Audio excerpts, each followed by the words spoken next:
Good morning, everyone.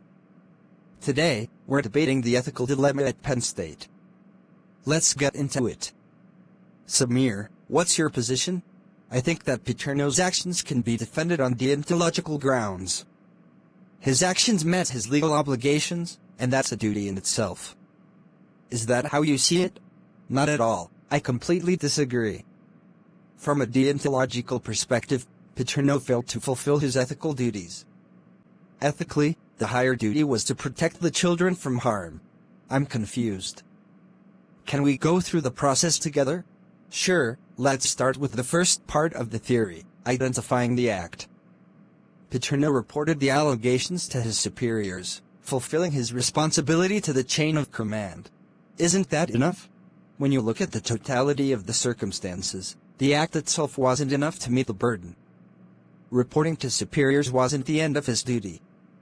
The ethical act here would have ensured that authorities intervened to protect the children. Passing the information along doesn't absolve him of further responsibility. Okay, but let's move to the second part, intention. Wasn't his intention clear? He trusted the university officials to handle the situation appropriately. Isn't trust in the system part of ethical behavior? Great point. Intention does matter. The problem is that his intention should have prioritized the safety of the victims. Blind trust in the system doesn't override the moral imperative to act directly when an innocent's welfare is at stake. Fair. I understand your point. But what about part 3, duties? Paterno had a duty to follow university protocol, which he did. As an employee, wasn't that his primary obligation? That's his duty, but it's not the highest duty. The duty to protect innocent lives should outweigh loyalty to institutional protocols. Ethically, he was obligated to act beyond the bare minimum required. Let's look at the next step. Part 4 is about conflicting duties. I can see where loyalty to his institution and superiors conflicted with his duty to the victims. But isn't loyalty a key value in ethics? Yes, loyalty is important, but it has limits. Loyalty to humanity, especially vulnerable individuals like children, has to take priority. In this example, when loyalty to an institution enabled harm, it lost its virtue. That makes so much sense. But what about part 5, respecting human dignity? Didn't Paterno's actions respect the dignity of his superiors? He trusted them to act as they were supposed to, believing that they would act with dignity. Isn't that worth considering? The ultimate dignity that should have been respected belonged to the victims. By not ensuring their protection, he indirectly allowed their suffering to continue. While the school's dignity may have benefited, that's a failure to uphold the victim's dignity. What about part 6? Who was used as a means to an end? Paterno didn't exploit anyone. All he did was follow the process. How can that be seen as unethical? This ties in well with step 5.